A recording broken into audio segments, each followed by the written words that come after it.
of 15th August 2022, therefore, came as a surprise.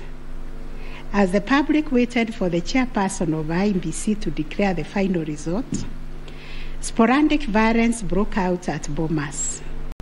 The violence swiftly was contained by the security forces, but there was unexpected drama as two different factions of the commission began to emerge. Kenyans found themselves watching an appalling split-screen scenario on their television sets.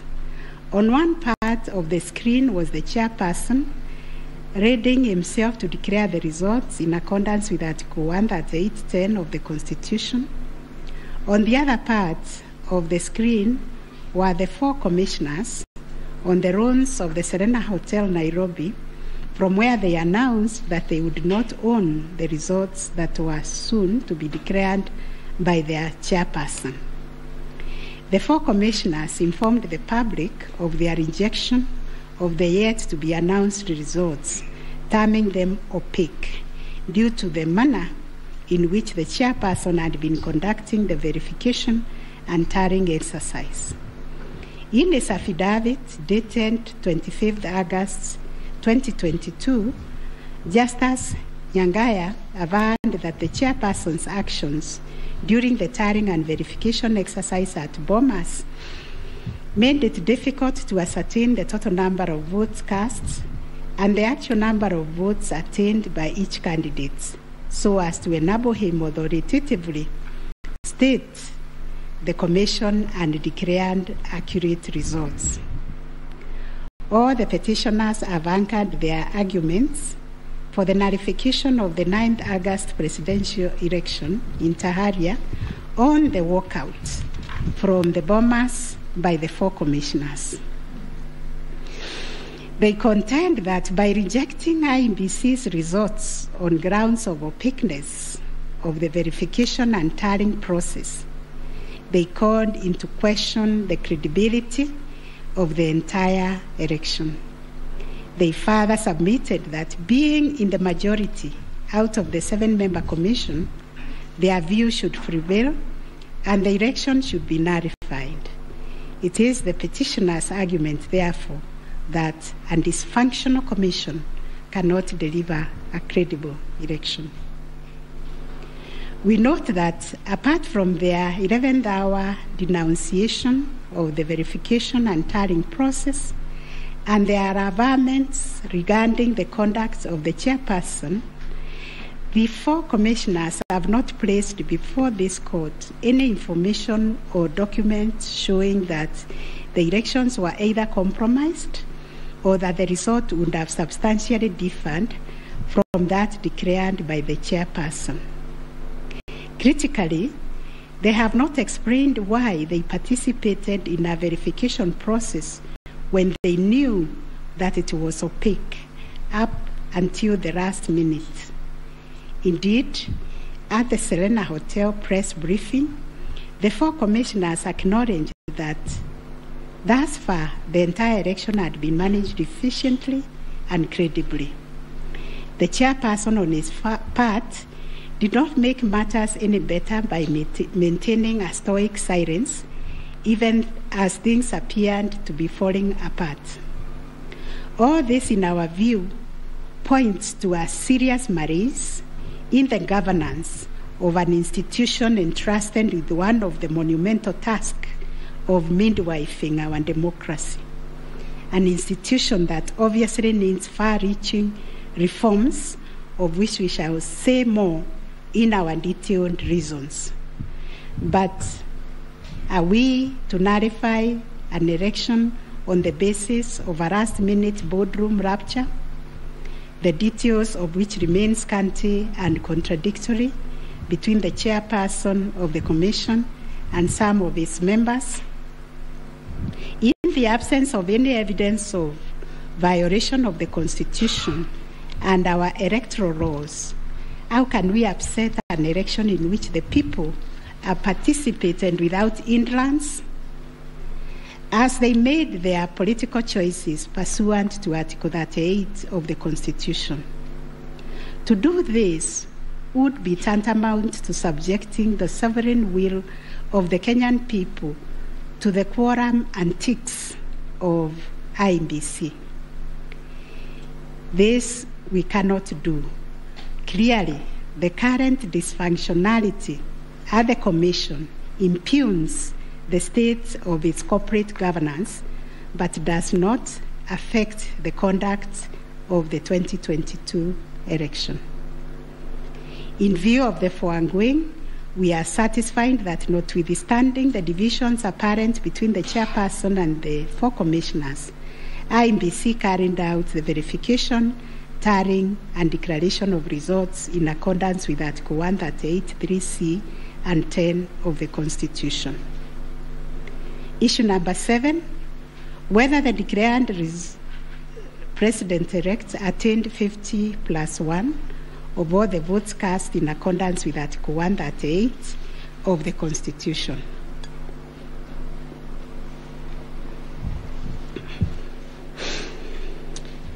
The first, second, and third petitioners averred that the first respondent did not garner 50%+1 of the total votes cast, and therefore did not meet the threshold provided by Article 138(4)(a) of the Constitution. They anchored their claims on the basis that in order to determine whether a candidate has attained 50%+1 of the votes cast, this ought to be calculated based on the total number of votes cast, excluding rejected votes.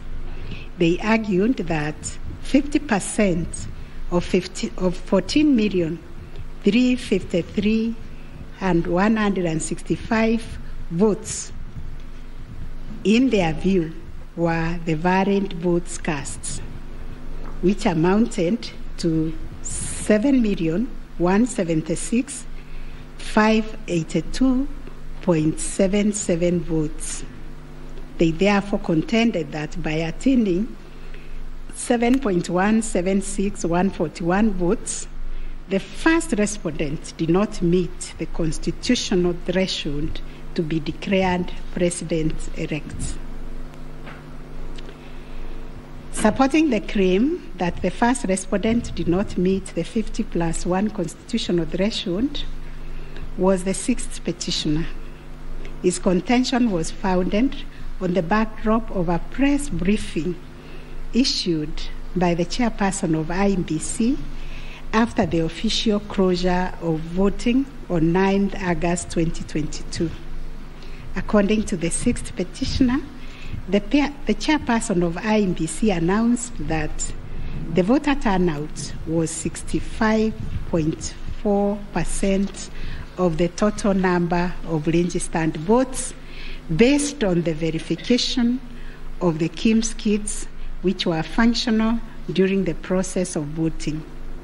In addition, the 6th petitioner urged that the voter turnout of 65.4% did not include some 238 polling stations where the KIMS kit had malfunctioned, necessitating use of the manual register. It was therefore urged that the minimum number of votes cast could not be less than 14,466,779. Additionally, that this number was bound to increase once the number of votes from the areas that used the manual register were included. The 6th petitioner further claimed that a summation of the minimum number of votes cast and untallied manual votes would represent the actual voter turnout. In challenging the declaration made by the chairperson of IEBC, the 6th petitioner averred that the final tally, published in Form 34C, only accounted for 14,326,641 votes cast, including some 113,614 rejected ballots. The 6th petitioner contended that this tally did not factor in some 140,138 votes cast using the manual register. The sixth petitioner computed this number by subtracting 14,326,641 declared votes cast from 14,466,779 generated by the sixth petitioner as representing 65.4% of the voter turnout. Referring to the tallies in Form 34C, the sixth petitioner summed the number of votes cast for each candidate as follows. Raila Odinga, 6,942,193. William Ruto, 7,176,141. Wahiga Mwaura, 31,987. And George Wajakoya, 61,969, adding to a total of 14,213,027. He then added 140,138,000 arranged to be entered votes, and this yielded a total of 14,353,165 total valid votes, which the sixth petitioner used to compute the percentages garnered by each candidate as follows. William Ruto, according to him, garnered 49.9%, Raila Odinga 48.3%, Wahiga 0.22%, and Wanjakoya 0.3%. It is on this basis that the sixth petitioner grounded the claim that none of the candidates met the constitutional threshold as set out in Article 138(4)(a). IEBC and its chairperson disputed the sixth petitioner's claim. They submitted that the declaration of results is based on the number of people identified as having voted on the KIMS kit and not the total persons on the voters' register as arranged. They contended that the final voter turnout, comprising of the voters who were identified through the KIMS kit and those who voted manually, was 64.76% and not 65.4% as arranged by the petitioners. They urged that the announcement error by the chairperson of IEBC on 10 August 2022 was immediately clarified during the same press briefing. And evidence of this correction was provided to this court in an affidavit of the first and second respondents in Presidential Election Petition number 7 of 2022. According to IEBC and the chairperson, 14,239,862 voters were identified using the KIMS kit, while 86,889 voters were identified using the printed voter register. Therefore, the total valid votes cast were 14,213,137, while the total number of rejected ballots were 113,614, constituting 14,326,751 total votes cast. They illustrated that the first respondent garnered 7.176,141 votes against 14,213,137 total valid votes cast, yielding a percentage of 50.49 to meet the requisite constitutional threshold for a candidate to be declared president-elect. In the upshot, the percentage attained by each candidate was as follows. Raila Odinga 48.84%, William Ruto 50.48%, Wahiga Mwaura 0.22%, and George Wanjakoya 0.43%. IEBC and its chairperson also submitted that the KIMS kits malfunctioned in 235 polling stations, necessitating the use of the printed voter register. In these polling stations, Backup KIMS kits were later deployed for purposes of results transmission. The first respondent in response 4 of the Constitution as elaborated by the IEBC and the chairperson. This court has considered the differing formulas and threshold arguments presented by various parties to this petition, while the first, second, and third petitioners raised pertinent questions connected to this in detail. It must be restated that the case made by the 6 petitioners concerns a data-specific threshold as enunciated under Article 138(4) of the Constitution, that without attainment of which there can be no declaration. This data-specific threshold is what this court declared in John Aaron Mwau and 2 others versus IEBC and others. Petitions numbers 2 and 4 of 2017, consolidated, referred to as the ultimate yardstick for determining the winner in a presidential context. In Raila Odinga and 5 others versus IEBC, petition number 5, 3, and 4 of 2013, this court asserted that rejected ballot papers do not constitute a vote cast to be included in calculating the final tally in favor of a presidential candidate. We are not persuaded by amicus curiae's brief, that is Law Society, who attempted to persuade us to consider our position on this finding. We reiterate that rejected votes cannot be taken into account when calculating whether a presidential candidate attained 50% plus 1 of the votes cast in accordance with Article 138(4) of the Constitution. Similarly, in the same Raila 2013 case, the court further laid down the parameters of burden and standard of proof in electoral disputes. More specifically, the burden and standard of proof required in disputes challenging the outcome of a presidential election. And this is what the court said, I quote, "In the case of data-specific electoral requirements such as those specified in Article 138(4) of the Constitution, for an outright win in the presidential election, the party bearing the legal burden of proof must discharge it beyond any reasonable doubt."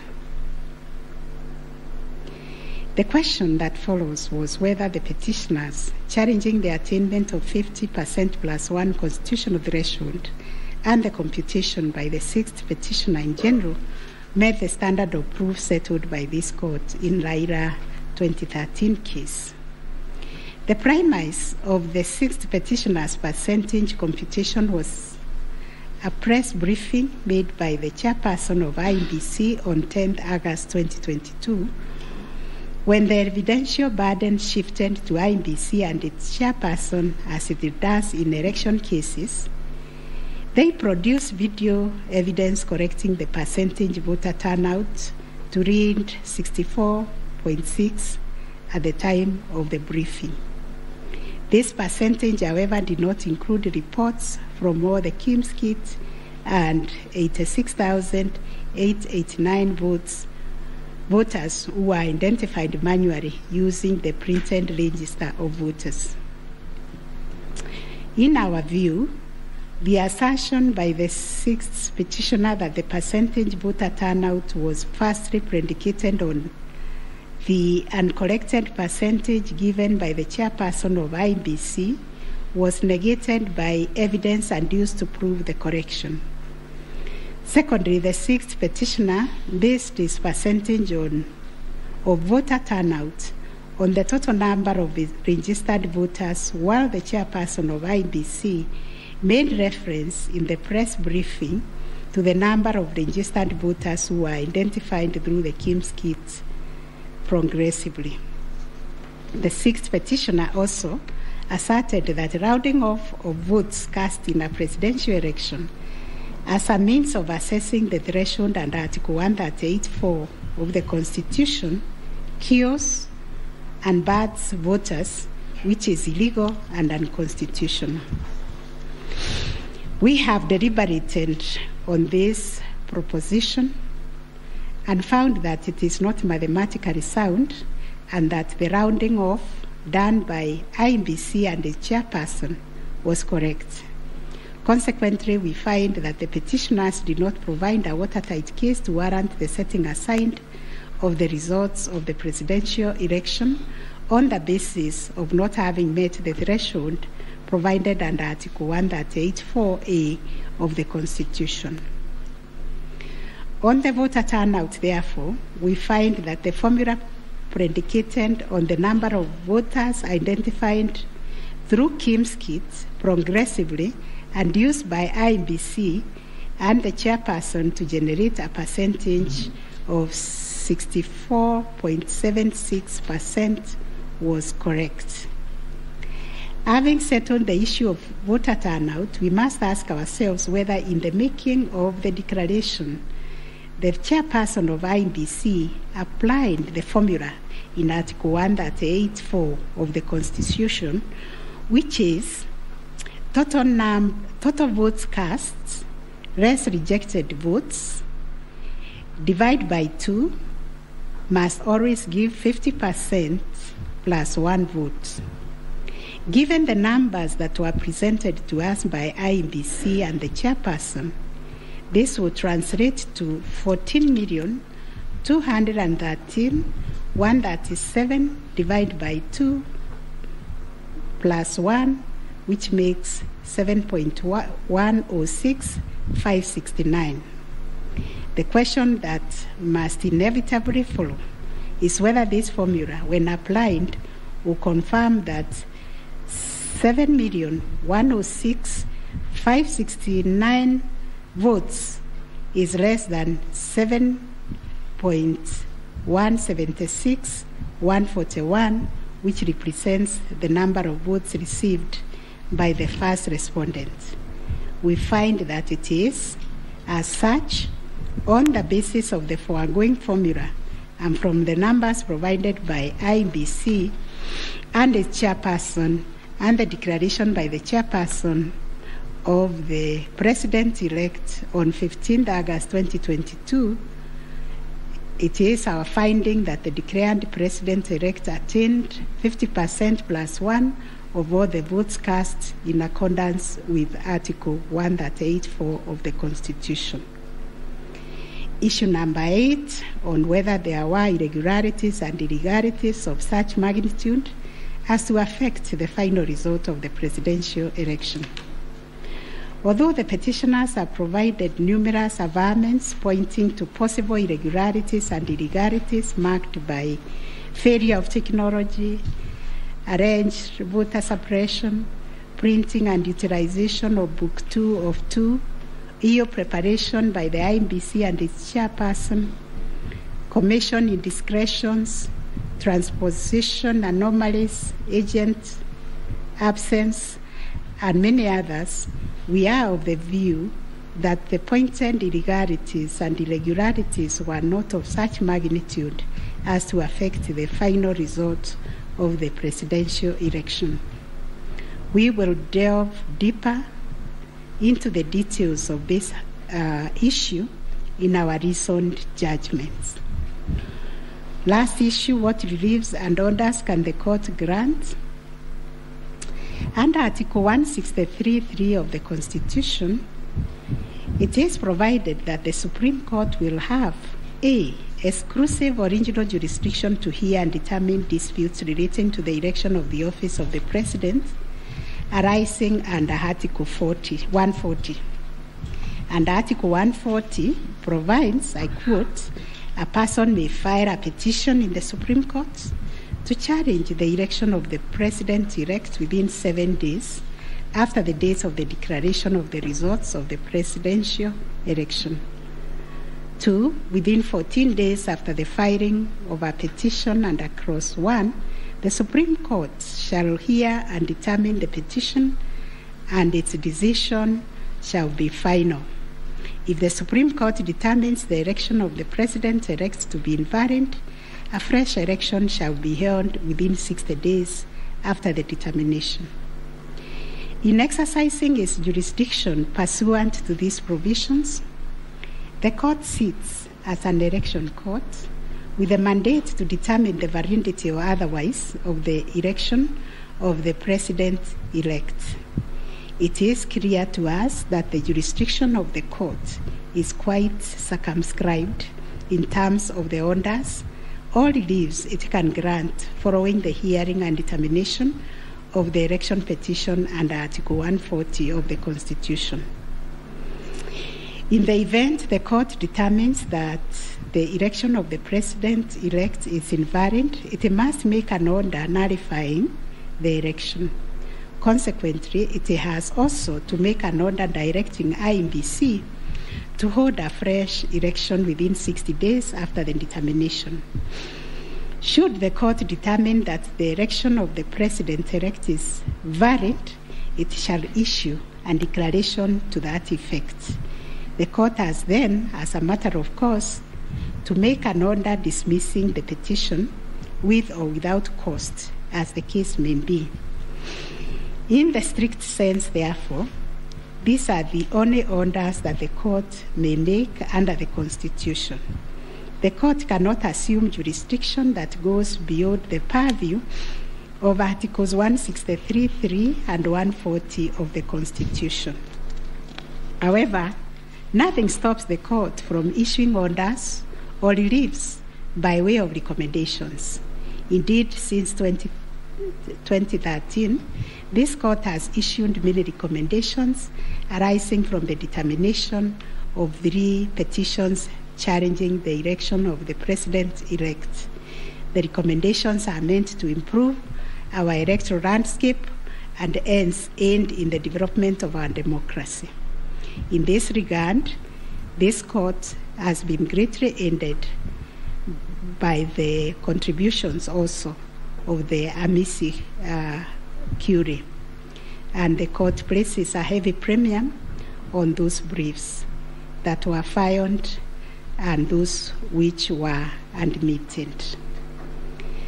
The final orders made by the courts. This is a unanimous decision of the court, and we make the following orders. 1, the presidential election petition number E005 of 2022 as consolidated with the presidential election petition numbers E001, 2, 3, 4, 7, and 8 of 2022 are hereby dismissed. As a consequence, we declare the election of the first respondent as President-elect to be valid under Article 143 of the Constitution. This being a matter cutting across the public interest, we order that each party do bear their own costs. It is so ordered. And finally, the court has asked me to also acknowledge, although we'll do it in the long draft, the enormous contribution made by counsel in these proceedings, and also the orderly way the counsel, all the advocates and parties conducted themselves. They remained seated throughout the proceedings. That is the judgment of the court, a unanimous one. We shall issue a media summary to help the media summarize the case. I think that is all. Thank you very much for coming.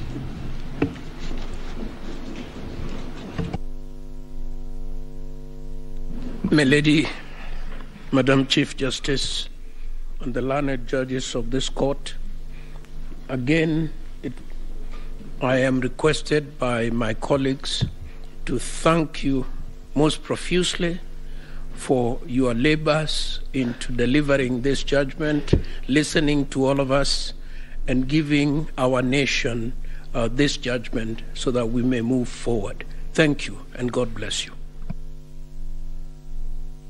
It may please the court. It is not true that I asked the Attorney General Emeritus to talk on our behalf. Next time you should talk to me. Let me similarly, on behalf of the lawyers for the counsel for the first and second petitioner, thank the court, and it has been a journey, worthwhile journey, sitting through these proceedings, and we thank the court for your patience and for the delivery of this judgment within the time stipulated. We thank you.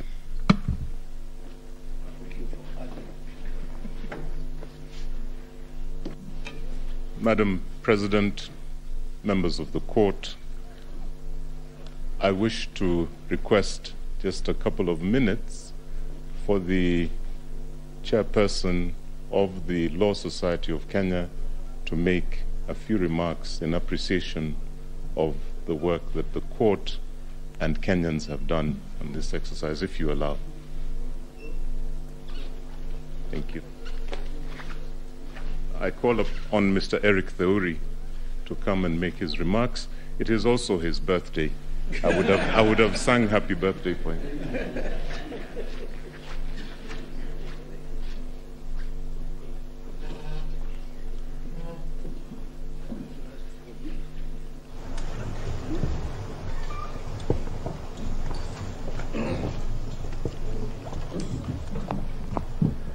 Republic of Kenya, the President of the Supreme Court, the Deputy Chief Justice and all the justices of the Supreme Court, I think it would only be fair that I make my remarks after counsel for the respondents, Senior Fred Ngatia, makes his remarks to the court.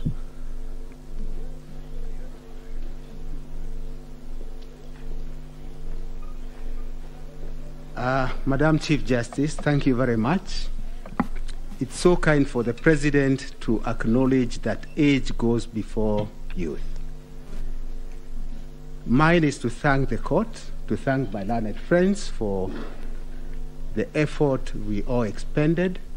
We thank this court for clarifying certain issues, and we look forward to a less corrosive 2027. Thank you very much.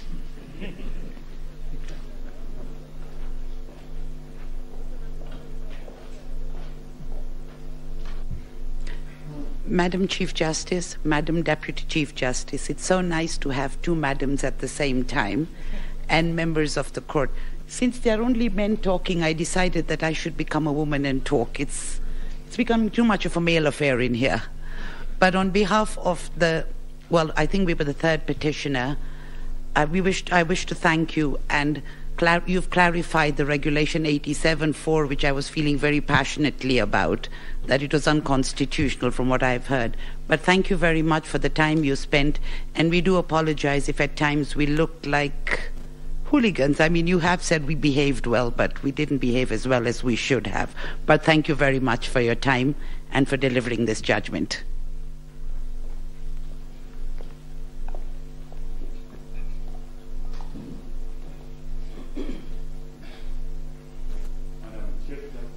Madam Chief Justice, Madam Deputy Chief Justice, members of the court, I, on behalf of Attorney General, take this opportunity to thank you most sincerely for a great job done and for the courage to clearly define the limits of the law, which will help us empower IBC on the way forward, and hope that this might be the last of the petitions after elections once we carry out a proper elections based on your guidelines. Thank you.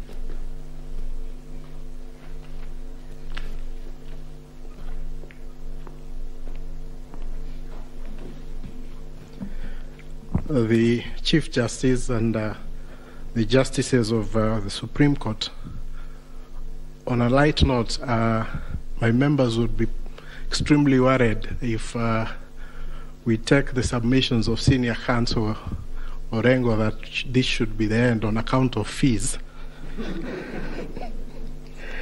But Baleli, the Chief Justice, on behalf of the Law Society and all the members of the society, we wish to, first of all, take this opportunity to thank the court in the manner in which it has conducted these proceedings, extremely efficient, especially in light of the really short and strict timelines that you've had. But the management of the proceedings, the manner in which the court adopted a somewhat inquisitorial nature to the conduct of these proceedings is something that as a society we have noted, and we wish to commend the court. And we do hope that the other courts, as they determine any petitions, election petitions that will go before them, will similarly adopt such inquisitorial attitude, so that we try and really enrich the process that these proceedings intend to achieve.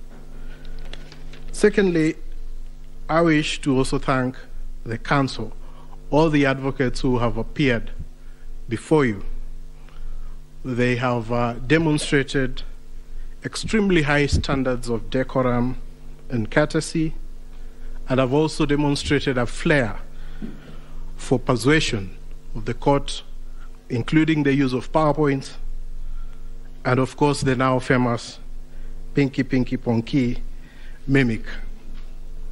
But all that really, I'm sure, has demonstrated, especially to the younger members of the society, how to conduct themselves before the court and how to really prepare a persuasive brief. And we thank all the advocates who appeared before this court for the good work that they have done.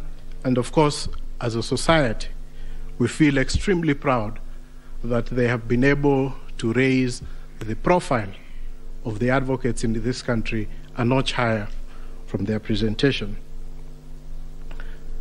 So, my lady and my lord, it's not lost to us that at the end of these proceedings, and once we are able to get your judgment after 21 days, that it is democracy and the Kenyan people who are the winners. The decision today, in a way, validates the choices that were made by the Kenyan people on the 8th of August, and they also help to build confidence in the institutions that manage the elections and the court. We recognize that no country is born as a democracy, and that it is a process, and the process of challenging an election, as has happened before this court, is part of the processes of building confidence within the electoral system.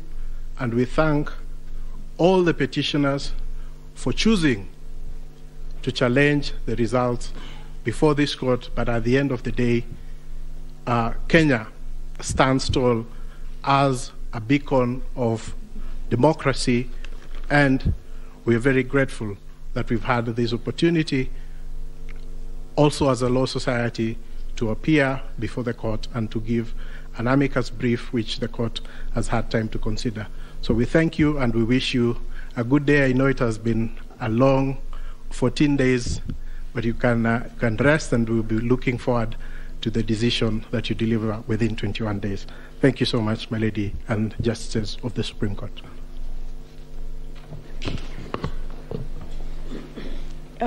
Thank you, Mr. President.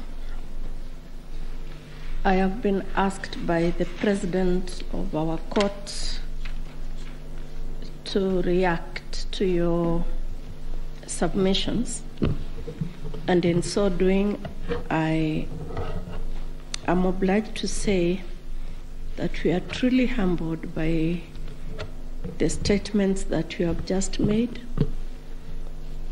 More humbled because those statements come from both sides of the divide.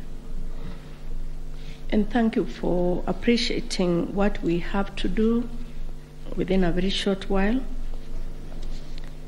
Thank you for appreciating that it wasn't our wish that we were doing what we were doing. We were doing the wish of the Constitution of Kenya 2010, the laws of the Republic, the facts of the cases that you placed before us, and the evidence in rebuttal. We know that, and we have repeatedly said this, the President and I, whenever we have had time to talk to you in other fora, that we are incomplete without this side of the bar. We are incomplete without the advocates. We thank you. We will get opportunity to do that in the main judgment, in the reasoned judgment. But we really appreciate your industry. We were impressed by the submissions you took. And we were impressed, and we said this the last 3 days, I'll tell you something about that in a minute, by how deeply you believed in your clients' cases. That we think is a mark of an extremely grown legal profession, and we ask that you do not bring the bar down. You keep taking it up.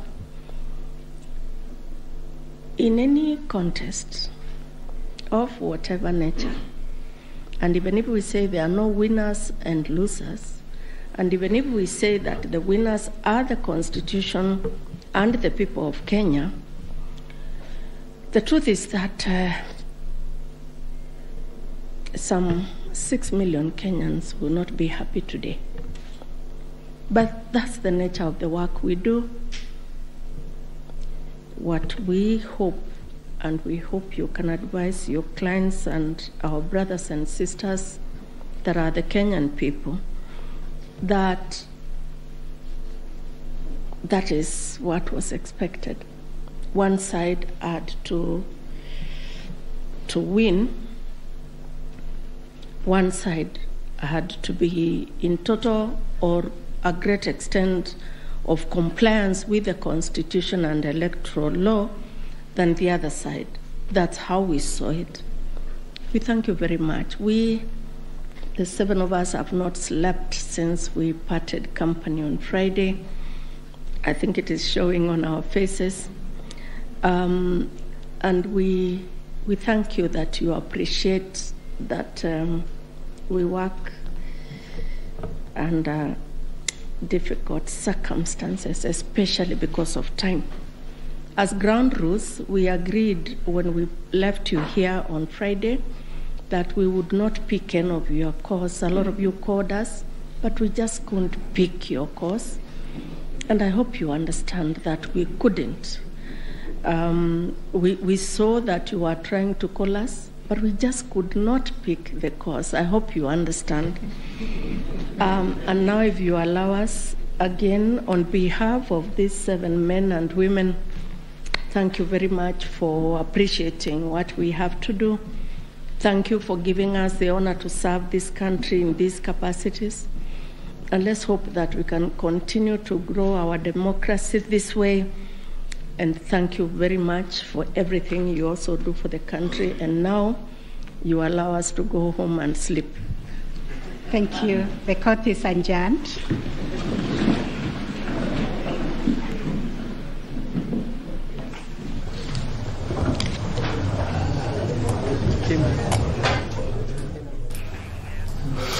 Very well, there you have it. William Samoei Arap Ruto is officially Kenya's 5th president after that win. His win was affirmed by the Apex Court there. They say once you've cleared the bush, you cannot hide it in it anymore. Well, the Apex Court judges have cleared the 9 bushes that were standing between William Ruto and his win, and given the clean bill of health to the Independent Electoral and Boundaries Commission. While there are some issues here and there at the IEBC, yes, but that did not warrant the annulment, and they have affirmed that democracy and Kenyans are the winners all the 7 judges, it was a unanimous decision, all the 7 judges have upheld that win. Ray? Indeed, yes. I was just thinking about those 9 bushes there. And there was one of the issues that rather came out, and this one we actually even saw. Yeah, indeed, William Ruto is the president-elect, and as soon as he is sworn in next week on Monday, then he officially gets into the Kenyan history books as Kenya's 5th president. That is after all the 7 judges said yes, indeed. And talking about Bush's or the petition, the final orders being the presidential petition has been dismissed. The election was valid and carried out in a manner that was free, fair, and verifiable. And as you can see from the pictures on your screen live from Uasin Gishu, Yosonyeri, and Milimani, and let me correct myself there, the swearing in will be next week on Tuesday. As you can see, jubilation in Nyeri, the yellow colors, the people there, the UDA colors, the UDA logo there, people celebrating the win. It's not anything different from the picture above, that is in Uasin Gishu. As you can see there, people had to brave the heavy rain, the heavy downpour in Uasin Gishu to ensure that they listen keenly to one of their own, William Ruto, hailing from that county. And as I had alluded to earlier, is that all the 9 issues have been dispensed with. And talking about the technology failing and integrity verifiability, that has also been dismissed. Actually, one of the key issues that all Kenyans we were looking at is the 50+1. And from what the judges have talked about there, giving us calculated and verified report said that yes, indeed, William Ruto did hit the 50%+1 as required by the law. And also, did the irregularities affect the final outcome? Yes, indeed, there were here and there, but that did not warrant any interfere to show interference on the form before or during the uploading. That has also been dispensed. And also, they're talking about the postponement of the election in 8 electoral units. That has also been acted upon and said it was a genuine mistake, and IEBC should have examined the template, but it was not a calculated move to suppress voters in the 8 electoral units. Another issue that has been dispensed with is whether the IEBC tallied verified results as required in Article 138.3 and 138.10 of the Constitution. Yes, indeed, they did that. Right? Now, some of the issues there, and I'd want us to zero in on that one of the 5th, actually the number 5 of the issues, whether there were unexplainable discrepancies between the votes cast for the president, and also questioned the participation of the dissenting 4 commissioners there, questioning why they participated up until the last minute. And very curiously there, she further pointed out and said that it was a last minute, an 11th hour boardroom rapture. I'd want to bring in the views of our lawyer here, Gibson Gisore, in regard to that particular issue, the verification, tallying, and declaration of results, and the implications it has therein into the conduct of the IEBC and also the conduct of the chair. These have been adversely mentioned by the petitioners and now the judges while actually doing the pronouncement of the verdict therein. So what is your take in regard to that, Gisore? Regina, I think first, before I go into into answering your question, let me congratulate William Ruto the 5th, because that is now a momentous occasion for the country, because there has been an issue. We have been through this electioneering period for the longest, now that we have a president-elect, substantive. Now, talking about a president-elect, our viewers, what you're seeing on your screens, these are live pictures from the current residence there. We are also having live pictures from the that is Nyeri jubilation, as you can see. Kenyans celebrating now the Supreme Court there, unanimously upholding the election of William Ruto. Having pictures from Uasin Gishu County, County 2, 027 there, and in Eldoret. Seemingly a calm crowd there celebrating that particular decision by the IEBC, by the Supreme Court there, upholding the election of William Ruto as president-elect. His swearing-in ceremony will be on the 13th of September, 7 days after the pronouncement there by the 7-judge bench there, led by none other than Chief Justice Martha Koome. 9 issues were brought forth, and they failed the test of time, so to speak, to have a nullification of his election there. Now, Gesora, you were giving your opinion in regard to the impact. Yes, as I was saying, I want to congratulate William V. Now, sorry, let me interject there. Let's have a listen in to lead counsel, senior counsel, and Governor-elect Siaya James Orengo there in Mani. Are we all right?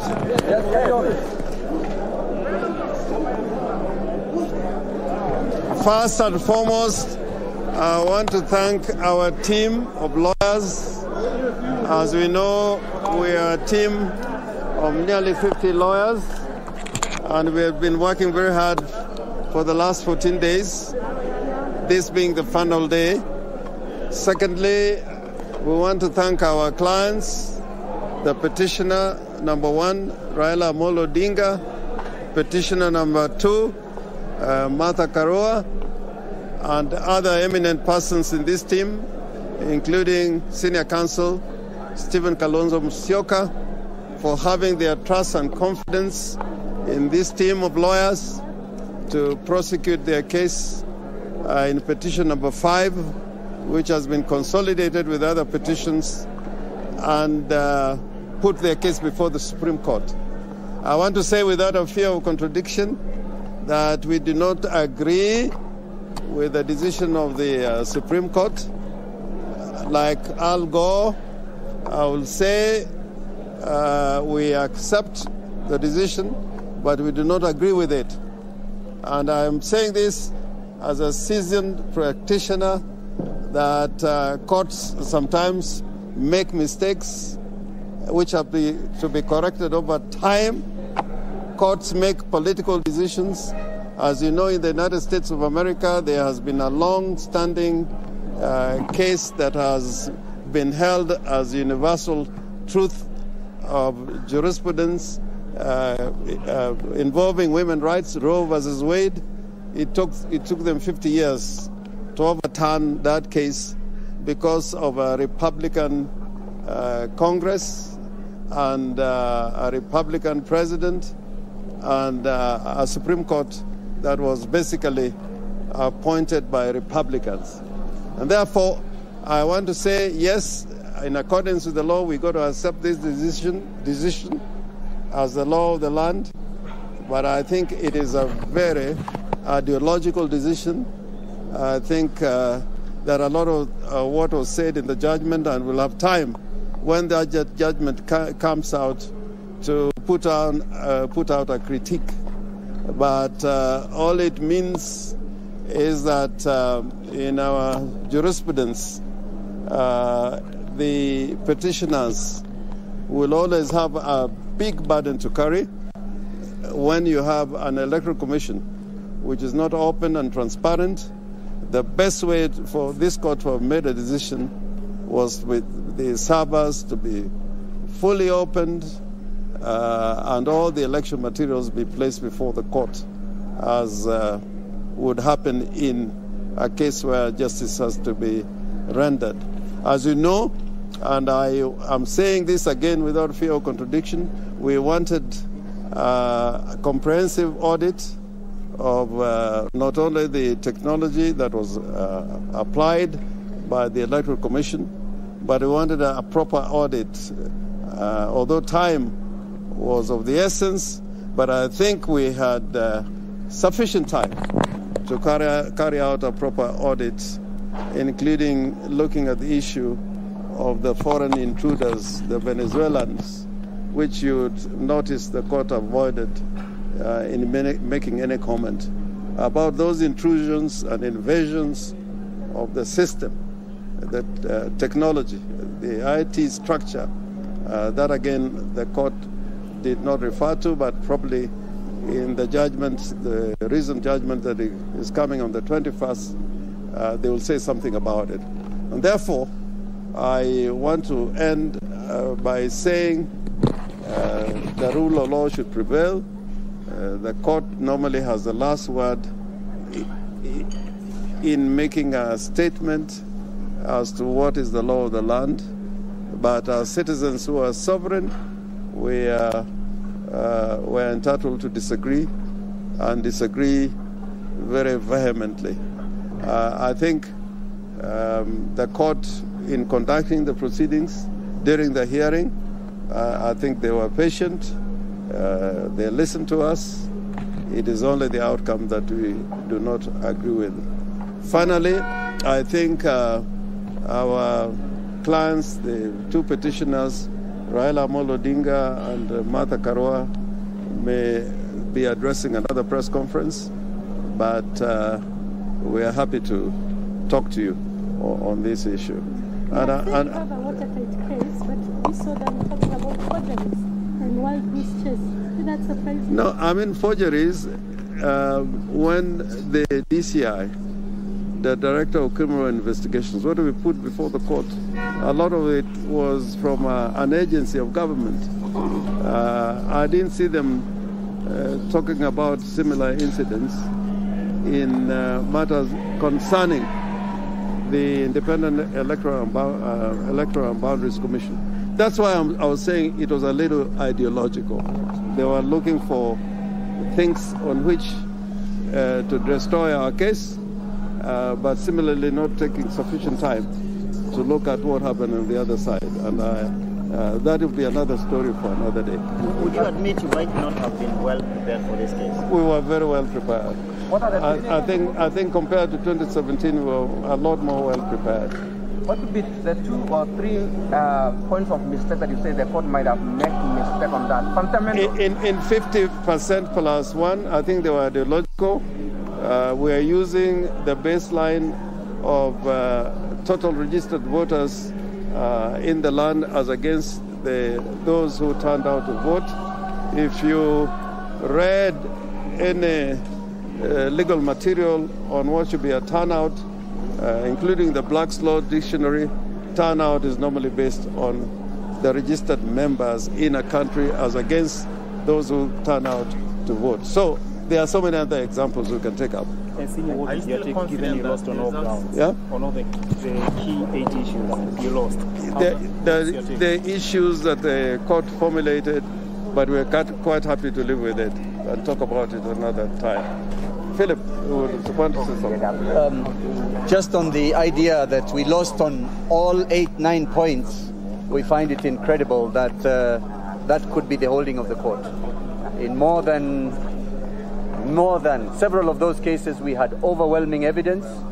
As my senior counsel, Mr. Orengo says, the servers were not opened.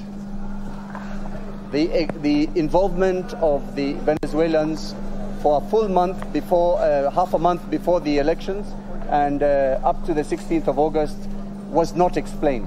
No, it wasn't even offered. We perhaps are a little distressed on the over-reliance of a registrar's report that has no input from us. That report was completely silent on the failure to open the servers. The servers, repeat, the servers have all the answers. The exact role, we provided evidence that the Venezuelans were downloading documents, creating documents, and generating documents. None of that was touched. But as my colleague says, we hope they'll address all this in the final judgment. As somebody has said, it's incredible that we could lose on all points and they could win on all points. But as Senior has explained, it's probably the ideological aspect of this judgment. Are you still confident on the 21st it will be a different ruling? No. They have tied their hands. They can't get out of it. They have given their final decision. It's now a question of them finding the reasons for those findings and justifying them. It's not always easy, but I think they have some time to do it. The other thing that I found a little bit disturbing is the presentation of the Form 34A by somebody I really respect as an advocate, Julie Soweto. It was described as hot hair, but you could see when that evidence was being adduced before the court, how engaged even the justices were. So I found it rather odd for them to describe it as hot air. I think that's why I'm saying this is ideological, because they would have said on the evidence presented, we find there was more weight as to the evidence which was adduced by the other side. But to say that it was hot air and it was a document coming from the Electoral Commission, I found it very, very disturbing. If I may explain a little further on that point made by Julie Soweto in the petition, that gentleman, Camargo's name was not supposed to be on Form 34A. If at all he was involved in this election, he was involved on the technology side. So to find it anywhere near a Form 34A raised more questions than answers. There was silence. And of course, on the issue of the famous 34A that Julie was describing, it was found to have been signed by the agents of UDA and UDM on the 7th, which is before the elections. No mention was made of that. So many things, many questions, perhaps more questions than answers, but it is the decision of the court. They have to live with it just as we have. Is that all? Thank you. Professor Agenda may want to say something. Okay. Sawa.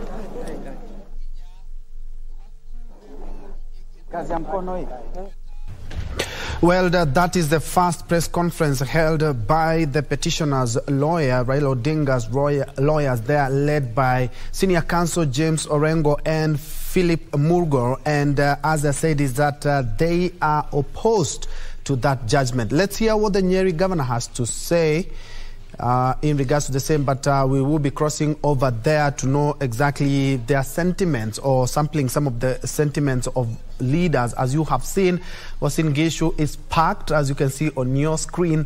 There are also, as you can see, in Nyeri as well.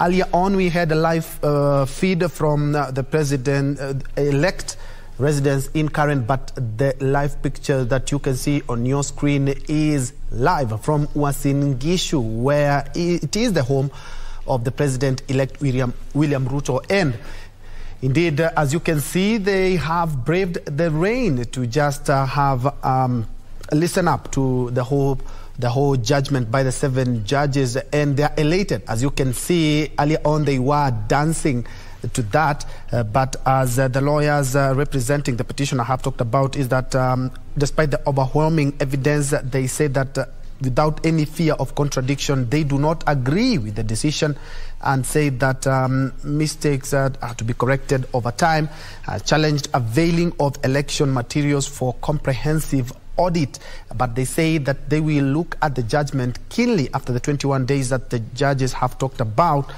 so that they may give a more detailed report on the same.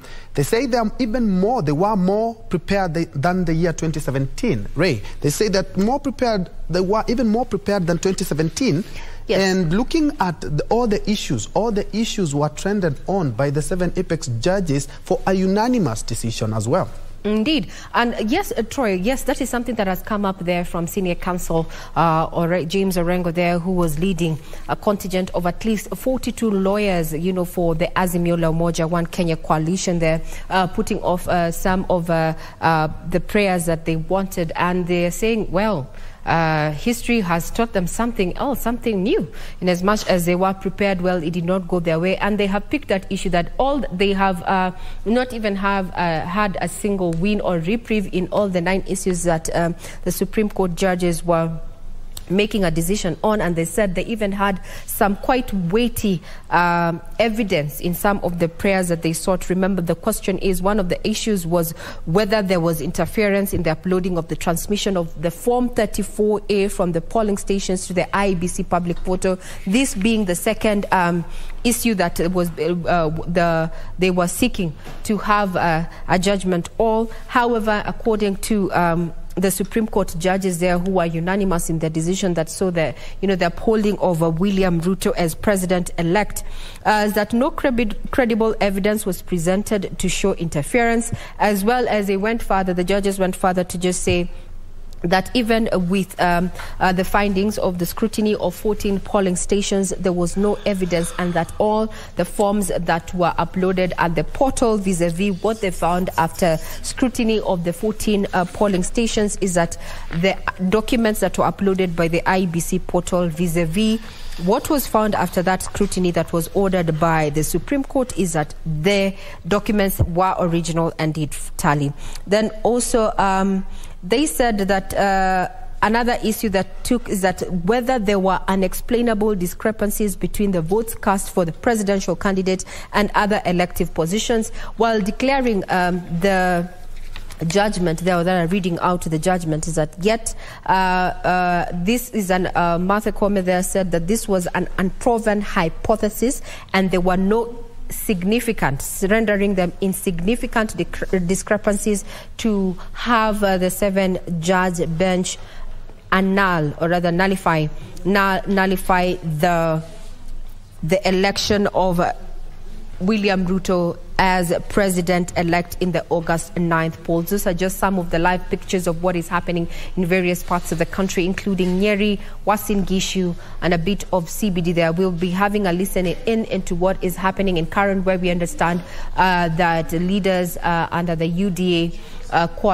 the Kenya Kwanza coalition there, are meeting, having a meetup there, lunch, and maybe we are expecting that President-elect William Ruto is going to be addressing the leaders there as well as the public, being his first address officially after the judgment that has been delivered there by the Apex Court there. Now, among the issues that came up was, for determination was the issue on the verification, tallying and declaration of results at Troy there. And this bordered on also the conduct of the IEBC as an oversight body when it comes to matters of election, as well as the conduct of the commissioners and the conduct of the IEBC chair. Therein, we saw the Apex Court give recommendations, quoting and saying that their far-reaching reforms are required within the IEBC, and maybe this is something that we are likely to see prioritized once the president-elect has been sworn in on September 13th. This happens to be Tuesday there, given that after delivering that particular verdict is that no information shows that the election was compromised, and also questioning the participation of the dissenting 4 commissioners there, and quoting that, other than seeing a last-minute boardroom rapture, and I'm using the words carefully there as used by the Chief Justice there when delivering this particular judgment. So Troy would want to have this conversation then. Are we seeing what key areas should the president-elect, once sworn in, based on focus on, based on the issues that have been raised in this particular petition? Maybe we can rope in our panel here that has been with us since morning and is still here with us pre and post judgment. Troy. Indeed. For me, if you ask me as a journalist, one thing I would actually urge the president is to unite Kenyans. Of course, every election leaves some groups that divide, some divisions here and there, and I believe that would be a good platform to start from, reaching out to the other side so that Kenyans, looking at the election cycle in Kenya is quite extended, and it would be good if we put all matters, politics and election aside, and then have a working government. That's me. And of course, we can bring in our experts. We are joined by 2 lawyers. We have been having Gibson Gisore, who is a constitutional lawyer since morning, and also we also have Henry Kurauka, who is also a constitutional lawyer. And perhaps we have not even touched on how you guys have perceived that being officers of the court. Henry. Yes, thank you very much. I do agree with the Supreme Court. Courts do not determine matters through speculations or hearsay or assumptions. The court are guided by facts, law, and merits of each case. And you can see the judges have been able to answer all the issues that were raised by the same court.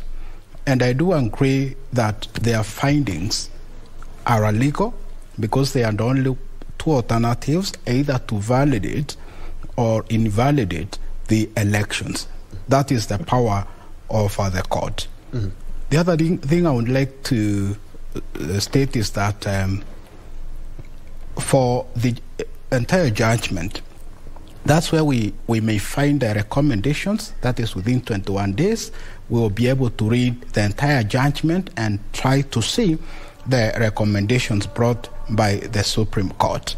These recommendations may be done by the government, IBC, which is an independent organ, or our parliament, because some may require legal amendments.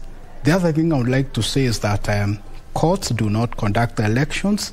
It is the IBC, and therefore it would be unreasonable to expect the Supreme Court to declare any person as elected. Finally, Ben, I would like to say that now we have leaders, and congratulations for the leaders who have been elected. What we need now is to embrace constitutionalism, core values, whereby the leaders are able to adhere to the rule of law, to embrace the good ideas of governance, core values, integrity, and to act in good faith, because they have a time to serve Kenyans. And for Kenyans, this is the time now, I want to say, back to green. We go back to our usual activities, our day-to-day, because at the end of the day, people of Kenya are the sovereign according to our constitutions. So we have to embrace peace, we have to be, brotherly and sisterly, and ensure that no violence or any activities that may affect our peace.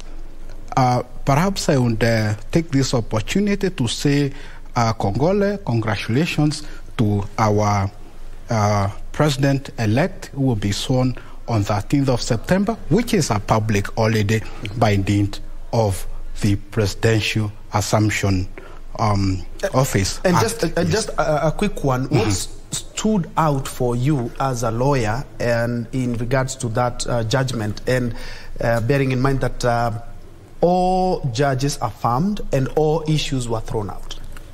Yes, one thing that came out very clearly is the unanimous judgment. It is very rare to find the judges agreeing on every aspect, every issue in the pleadings. The second thing is their analysis and their findings in all the issues. It came out very well. They were able to link the role of IBC as a body corporate, where they raised issues of technical team. Remember, returning officers, presiding officers, the technical team, and many persons play a part. So it is one body corporate. And the way they were able to interpret Section 138, subsection 3C, which refers to IBC to render credible and transparent elections vis-a-vis Article 138, subsection 10, that gives the chairperson power to declare presidential elections. The other thing is, of course, the issue of irregularities and the standards to annul or invalidate elections. Remember, election matters have higher standards than in civil matters, where it is balance of probabilities, and lower standards in criminal matters, where it is beyond reasonable doubt. And the judge is saying allegations of fraud, criminality, and so on are matters that require very high standards of proof, and they are beyond the jurisdiction the court. Gisore, let me throw the ball to you. What really stood out in that judgment that has just been delivered by the 7 judges? For me, Bentro, is the fact that we've been here with you analyzing this election, and I think I've been very consistent that I really didn't see any much of an issue with this election. My only concern was the boardroom rapture, which has been stated in point number 6, and that for me was very dear to my heart, because when I saw that happening during the announcement, I thought that that was very wrong. And that has actually been cleared out in that we have seen the judges say that, that was uncorporate working for purposes of the IBC, and then there should be recommendations. I think more training should be conducted on how they should behave and on how they should be able to conduct their in-house affairs, because the law is very clear, and the law has been very clear. The courts have really found in favor of the president-elect that and IBC that indeed they did their job, but save for the last bit where we saw some of them seceding and trying to do a presser outside, which was wrong. And now, as Kenyans, we need to focus.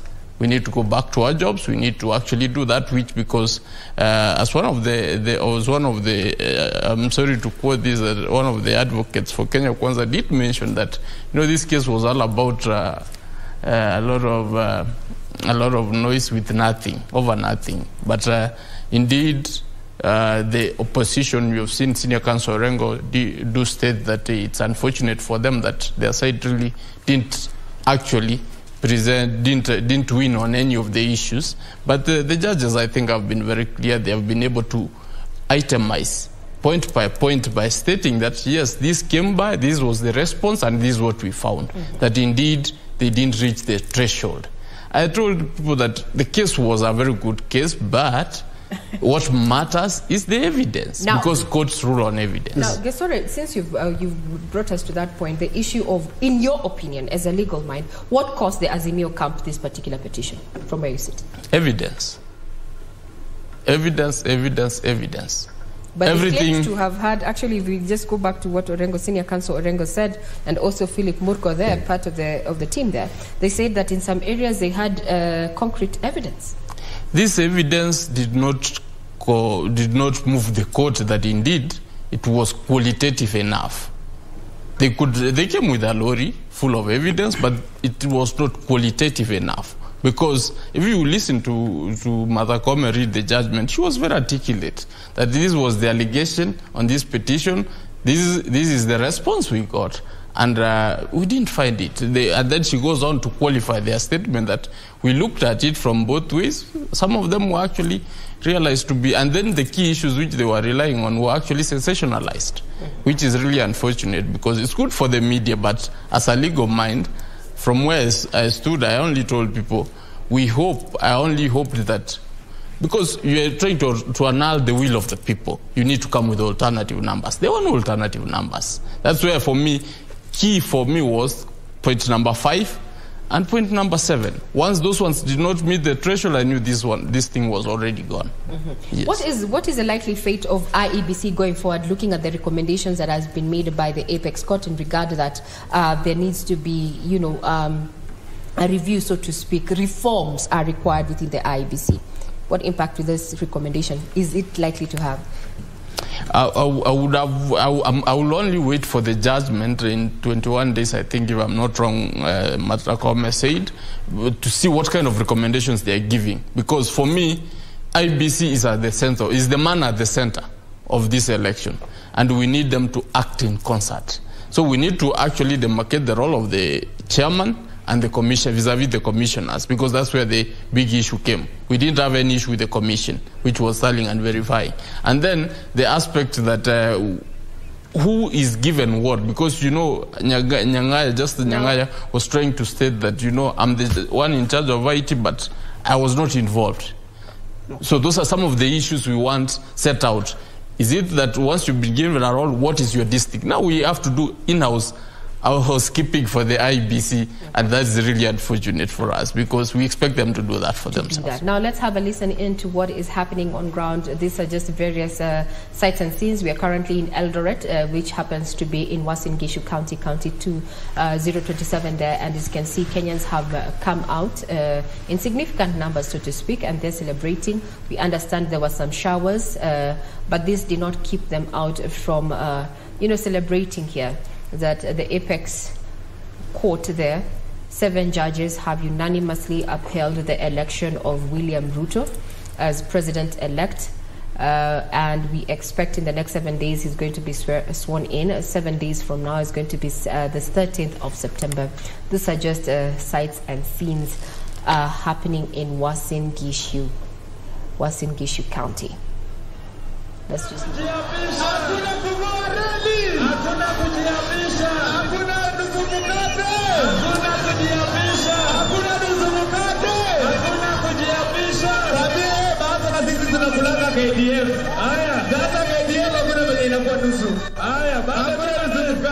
nataka muwapatie ile wimbo ya William ya kusema Bwana usehemu yangu, rafiki yangu wewe katika safari. Now let's head to Kirinyaga. Yeah, indeed, those are live pictures from Uasin Gishu, but let's cross over now to Kirinyaga County. We noticed there were some celebrations as well.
An opinion and also just some sights and sounds and also reactions of residents in Kirinyaga, where as you can see they're just celebrating. We heard Uasin Gishu and in Nyeri. I saw somebody ask what the governor was speaking about there, but unfortunately he was speaking in the local tongue.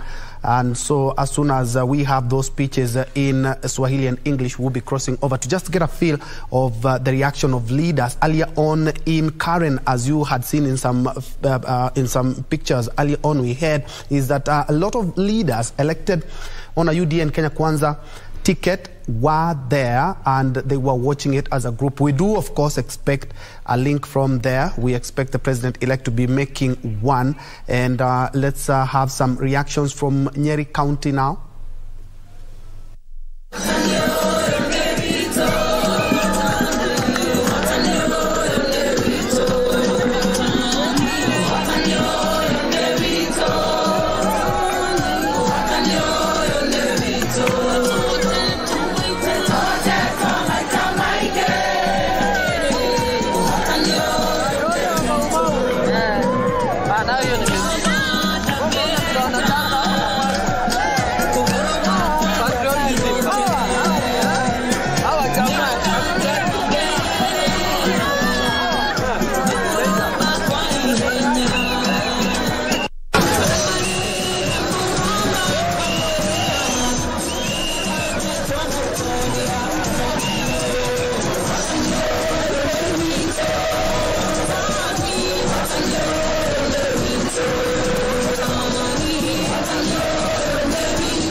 kuomba urenda kuhoka yule tuna na moyo tumira ni wega ikama yono rute gobi awamuzi kuzo ndo wale fere Yesu Kristo netoka mbere ya gitigi ya kukai twenda gucokeria ngatho nitondo turugiire gikaro giki mwathani niturakuhoire. And that is Nyeri Governor Mutahi Kahiga there leading there. Some prayers there at the Nyeri CBD, where, as you can see, it's jam-packed with jubilant supporters of Kenya Kwanza, UDA colors dotting the streets and singing. Rigathi Gachagua, who is the Deputy President-elect, hails from this county, so you have to be keeping a keen eye on that. And we, of course, we expect a lot of reactions from leaders there. And as you can see, we are back. There we have some videos from Kirinyaga on the bottom left, and we have Uasin Gishu on the on the right of your screen.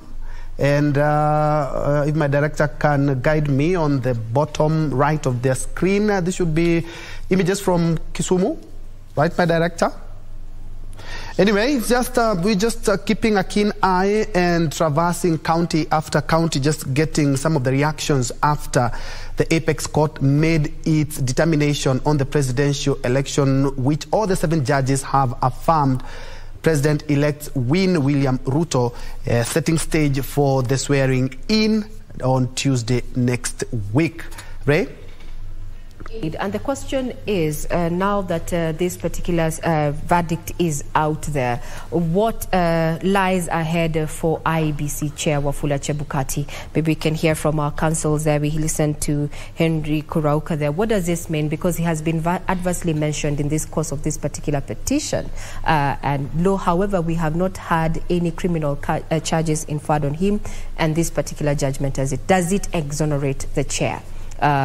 Counsel Henry Kurauka, what's your take? In my view, the judges rather declined to discuss issues of criminal culpability because that is not their jurisdiction. Their jurisdiction is to establish and make a decision on presidential elections, whether it is valid or invalid. If there are other issues of criminality, I believe in their full judgment, they will make recommendations as to how the process should be handled. And that commences from the lower court, from the magistrates' courts, because that's where criminal cases start. Then High Court for appeal or Court of Appeal. The other thing that we need to mention is that the jurisdiction of the Supreme Court is limited. Parties brought in so many matters, so many issues that were not relevant as provided in our Constitution. And therefore, a lot of things were side shows, and I do agree with the judges. Finally, he who alleges must prove. That is the basic fact. And any court will only be persuaded by evidence presented, by facts, pleadings, and the law. Not innuendos, not social media, not assumptions, and so on. Thank you. And still on the same, I remember Senior Counsel there, James Orengo, talking about, and even Philip Mugol talking about, we are waiting for the comprehensive report on the same. And you've talked about the court lacking the jurisdiction for the culpabilities. What happens to reports by, of course, there's the IBC report, there's a report by the Supreme Court registrar in regards to the boxes that were tallied, and the DCI report that was presented in court in regards to the Venezuelans. What remedies can they have? Right. The remedies could be of criminal nature if proved. However, in my view, today's judgment settles issues as far as presidential elections are concerned in 2022. No person can reopen these issues.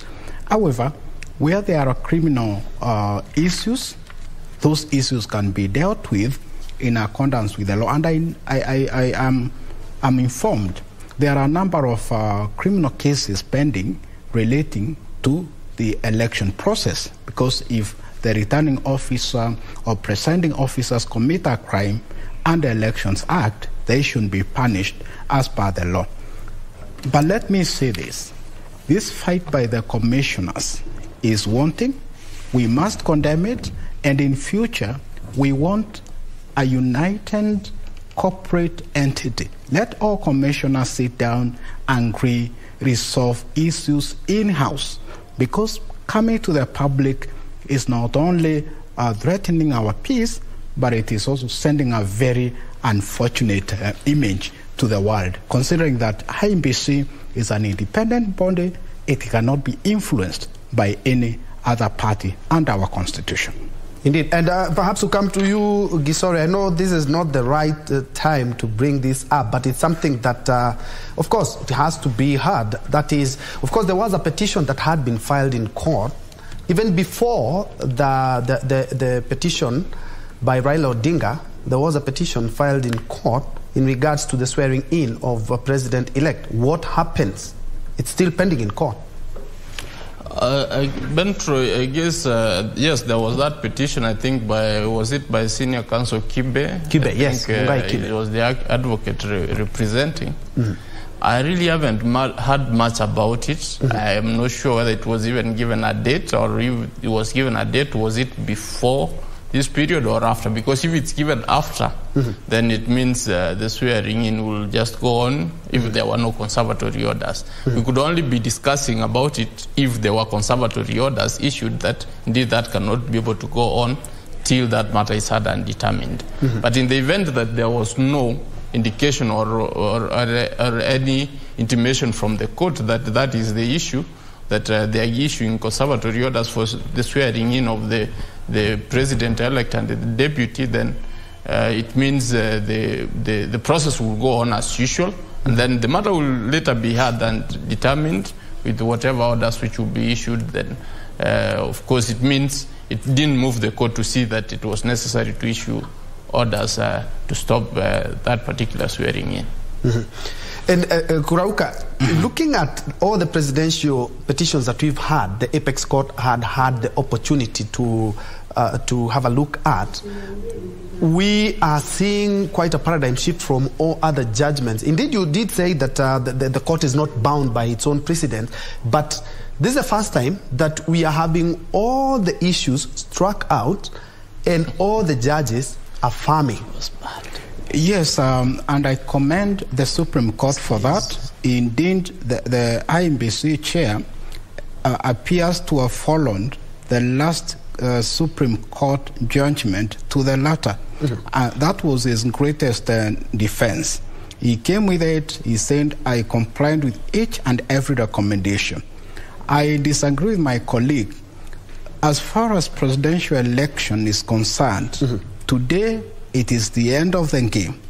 There is nothing that can stop the swearing and assumption of powers mm-hmm. of our newer president. Mm-hmm. On the 13th of this month, expect Dr. William Samoei Ruto to be our president. That cannot be changed.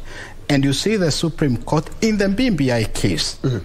was very clear that a sitting president cannot be taken to court over any other matter, whether mm-hmm. criminal or civil matter or otherwise. Mm-hmm. And that now creates one irresistible conclusion that all the other petitions in the lower court will have to collapse, either be withdrawn or struck out by the various courts. Thank mm-hmm. you. And are we likely to see something emanate from all the lawyers I've talked about? They are waiting for that comprehensive report after 21 days. Can it affect anything later on? Other than that, I'm talking about the laws and how IEBC perhaps conducts itself, the DCI. But hold the thought. Let's first of all cross over to Mombasa to have a feel of how the residents there have been following up on this petition. Junei? Right, we're coming to you live from the streets of Mombasa, and it's a whole lot of mixed reactions from the residents of Mombasa. Some of them are celebrating, some of them it's a somber mood. Let me just get a feel of what they have to say concerning the ruling. Tuananza na nani? Karibu sana. Pito huu pande wangu huu. Tuambie unaitwa nani na songa tu nyuma hapo. Unaitwa nani na uamuzi huu mpokeleaje? Mimi kwa majina naitwa Abubakari Maganga, ndio jina langu. Lakini uamuzi umekuwa mzuri, nashukuru kwa sababu at least uamuzi wa mahakama ulifata demokrasia na uamuzi haukuwa mbaya. Lakini muhimu kabisa ambacho mimi naweza nikasema kama Mkenya ni kwamba mimi naweza nikasema ya kwamba pande zote mbili tumepata ushindi. Upande wa baba na upande wa Ruto sote tumepata ushindi kwa sababu sisi ni wa Kenya. Inatakikana kwa sasa tuweke tofauti zetu kando ili kama inawezekana tuweze kujenga nchi yetu, kwa sababu tunaona ya kwamba shida ni nyingi, pesa hakuna, kazi hakuna. Kwa hivyo najua challenge iko kwa William Samoei Ruto kwa sababu alitupatia ahadi nyingi ambazo tunajua ya kwamba atazikamilisha Mungu akimwezesha. Kwa hivyo tunamuombea kila laheri, akiapishwa aweze kutusaidia kwa mambo mengi ambayo tulikuwa tunatarajia kutoka kwake. Na sana sana kitu ambacho pia vile vile tunaona anaweza kutusaidia ni hii kitu inaitwa bottom up, kwa sababu bottom up tunataka kuiona sasa ikifanya kazi in really, kwa sababu alikuwa akitueleza kisiasa, lakini kwa sababu sasa ashaingia kwa serikali ataweza kutuonyesha bottom up itamsaidia nini mwananchi wa kawaida. Na kitu ambacho pia vile vile sisi kama wakaaji wa Mombasa tunamuomba sana Ruto aweze kutusaidia kama itawezekana, aturudishie poti kutoka kule ije huku, at least zile kazi na zile offices ziwe zinaweza kuja huku, at least Mombasa yetu iweze kufanya nini, iweze kuamka. Na kitu kingine pia Ruto namuomba aweze kufanya kazi na wanasiasa wote na Wakenya wote, asibague Mkenya huyu ama Mkenya huyu, afanye kazi kama kiongozi wa Wakenya. Maoni shupavu sana hapa. Wacha nipate, songea tu hapa karibu. Uko upande gani, huzuni ama furaha? Asante sana. Kwa majina naitwa Douglas, ni member wa Borana, bunge la wananchi hapa Borana Mombasa. Kwa sasa hii tumekubaliana na maamuzi ya mahakama, na kama Wakenya na kama wananchi wa Kenya, kitu kia muhimu kwanza ni tusikane, tuendelee na maisha yetu. Kitu ya pili, president ambaye amekuwa elected today as a 5th president, hakuna kibarua kigumu. Ya kwanza, yeye mwenyewe alikuwa anatupatia hopes, na saa hii imefika time tunatakikana kuona hayo matunda ya hopes zetu. Najua by that time ilikuwa semi za campaign, lakini Wakenya wameweka kwa kiria ngiwa mmoja wao.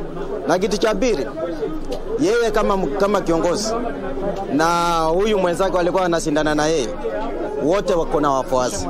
Kitu tulikuwa tunaomba Mheshimiwa Ruto aite wale viongozi wengine waketi chini for the stability of the country, ndio tuendelee tuweke Kenya yetu kuwe mbele. Kenya ni kubwa kuliko hao viongozi kidogo, na sisi tunawachagua wao kwa tuongoze sisi. Kwa hiyo majaji kutoka hapa bunge la wananchi Borana, na malizia hapo. Ongea hapa, tuambie jina lako tu na utuambie hivi leo umeipokeaje. Songa nyuma tu kidogo dadi. Tuambie unaitwaje. Songa nyuma tu. Waitwaje na umepokea vipi? Mimi naitwa Ahmed Shikuku, mkazi wa Mombasa. Nimepokea matangazo hayo kwa uzuri sana. Kwanza nawaombea sana wale majudges, kama watakuwako 2027 2032 watoe uamuzi kama huo kwa mtu yeyote ambaye atakuwa hajaridhika. Na kwa wale ambao walikuwa wamepeleka hii kesi mahakamani, walikuwa wamesema wanataka kujua ukweli. Wako tayari kukubali matokeo, lakini wajue ukweli. Ukweli wameambiwa, na kama hawajaambiwa naomba mahakama iwapelekee copies ya ile judgment yao, wasome waelewe, ili watumie hii judgment kujirekebisha kwa sababu ya kesho. Natarajia uongozi wa William Ruto hapa katika kaunti ya Mombasa itabadili nini? natarajia uongozi wa Ruto ufuate manifesto namna alivyotuambia, asiende nje ya manifesto yake, na hata kama itakuwa na maana kwamba ushuru uongezeke kwa watu ili apate kutekeleza manifesto yake, tuko tayari. Asante. Niambie tu, unaitwa nani? Umepokeaje? Uko wapi kwanza? Uko kwa huzuni ama umefurahia? Mimi nimepokea haya matokeo kwa furaha, kwa sababu hivyo ndio nilikuwa natarajia na hivyo ndio imetokea. Lakini ile ningeweza kusema kwamba katika election hakuna ruhusa. All of us we are winners, because mwenye amechaguliwa hawezi kuja kuongoza watu wa UDA na watu ni hata nchi imeenda mpaka uchumi umeenda chini kabisa. Na huo uchumi, tukienda kwa supermarket, hatuna watu wa ODM, hatuna watu wa Simio, sisi wote ni familia moja. Kwa hivyo tunatarajia kiongozi ameingia mamlakani, especially Kenya tuko na brokers wengi, ambapo unaangalia katika kila sehemu. Kama hapa Mombasa tuna familia ambao zina control Mombasa. Tunataka Kenya, kama ni election tunaenda, iwe si election ya family fulani inakuja inasema tunataka kupiga nini, tunataka kucheza hiyo nini. Tuwe ni mtu yoyote ambaye anaweza simama achaguliwe, kama vile tumeona kwamba Anasura Kanikamu. Ukiangalia katika Levity Valley kuna watu mpaka walikuwa wanaenda na mkokoteni, sasa hivi ni wabunge. Kwa hivyo ile naweza kusema ni kwamba zote ni washindi. Those are just sentiments of the residents of Mombasa. One key point that I have noted is that there is no winner or loser in this race, and that every side, depending whether they were supporters or losers in this election, they should come together and work and to move Kenya forward. So I'm still with the residents of Mombasa County. I'll be bringing you more feedback or more of their celebrations, or some of them I know, I have interacted with them, they have not received the results well, so we'll be bringing you these reactions a little bit on with the bulletin. Back to you in studio. Thank you, June Karisa, sampling some of the sentiments of residents of Mombasa live from the CBD. And from Mombasa, of course, they're optimistic that the president now will ensure that inclusivity and reach out. Quite some powerful sentiments there. Let's now cross over to Kirinyaga County, where we have our own Khalid Abdullahi, who has been keeping a keen eye on the happenings at the Supreme Court, live from Kirinyaga County, and joins us with this report. Khalid?